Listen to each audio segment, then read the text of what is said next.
One day, perhaps walking down a city street, perhaps sitting on thick dead pine needles, perhaps unsleeping on a long night's bed, perhaps standing still, staring at some accident, a human sees his life coordinated towards oblivion by fake agreements on time, space, power, and ideas, all of which are altered many times by architecture, theater, physicists, politicians, enemies, and lovers.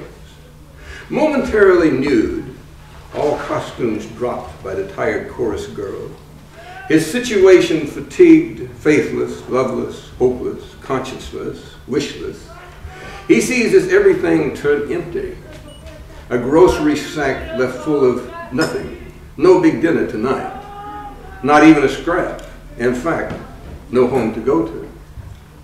So he looks around the street for a doorway to sleep in, but he's got no blanket.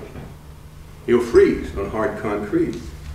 He looks at all the human faces and sees hatred for the beggar. He looks at the corner garbage can and guarded retail shops, realizes for the first time how hard it is to get a bite to eat. His space shrinks to skin. His time shrinks to hours. He becomes conscious. He remembers. He foresees problems. He telepathically connects with cops, shopkeepers, and guards. Consciousness, the bitter end to all illusions. Fantasy begins opportunity. Fantasy operates naturally in sex, which keeps life interesting, even the looks eternal, reveals secret realities of any individual, besides helping to get it up with the gene pool. Walking down the street, he begins to make it down the street, putting fantasy into movement. A naked human would get dirty, sick, and die. But would a leopard? Would an alien? Putting fantasy into thinking, logic and association vanish. He begins to fantasy like a poet. All words metaphors. Garbage cans turn into castle keeps. Howling streets become moats for city blocks. Imprisoned princesses beckon prowling animals who might possess rescuing magic. He fantasized himself new emotions, pride of a wandering freelance, passion of a revolutionary guerrilla, subtle, long, strange politics of a city-state, indifferent hauteur of a naked shaman. Fantasies an alchemical body remaking itself second by second, never the same, turning leaden muscles to golden nerves. Fantasies a brain digitally clicking ever newer synapses, making an electronic network with possibilities that outlive a 40 billion year universe.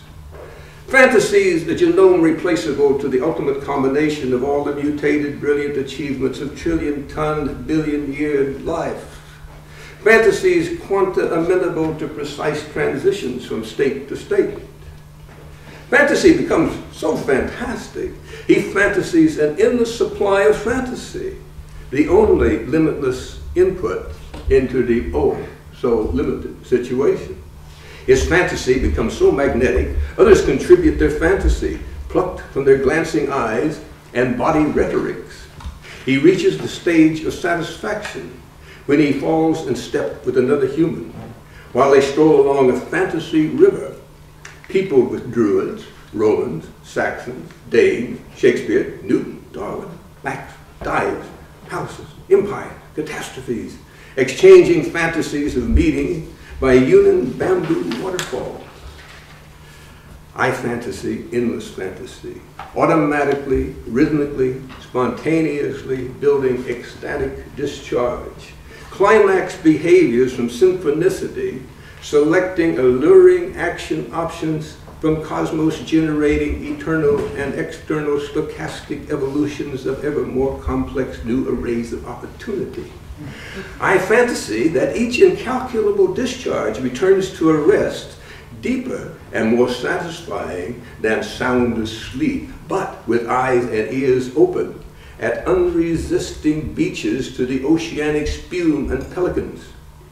I fantasy that dying is discharging life's full magnificence, life's full delight and pain, life's knowing buffoonery and cleansing fears.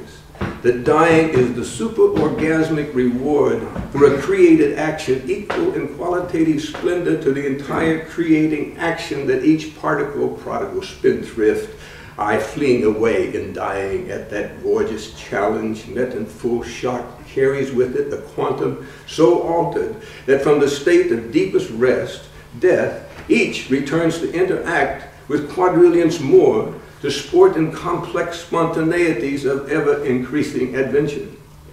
I fantasy that fantasy is so free, so wild, so secret, so open, so superficial, so profound, so easily remembered and so easily forgot, that fantasy will always be my way out and in and through and off. I fantasy that fantasy is so powerful that no matter how fantastic its power grows, it will always appear as something else to those who would destroy it as fact, or as a logic, or as a reality, or as a god, or as a demon, a woman, a man, a jewel, or a mushroom. That it is the master mistress of disguise and never gets caught in the act, which it perpetrates whenever it can, which is all the time and everywhere. And I fantasy that those who would ridicule and destroy fantasy are dressed in its most comic costumes. All fantasies and fantasists become my friends. A vast fantastic secret unites the shattered scene. He realizes that immortality, glory, and power are priceless gifts of fantasy. All fantasists are my friends, he cries. And my friends are my favorite fantasy. Enemies are fantasy pepper to spice all fantasies. He laughs. Laughter is the recognition of fantasy. He wonders, the fruit of fantasy. Transcendence, the seed of fantasy. Youth, the proof of fantasy. Comrades, the wisdom of fantasy. Wild are the realms of fantasy. Magic and magnificence are the two hands of fantasy. Generosity, the behavior of fantasy. And happiness, the gift of fantasy.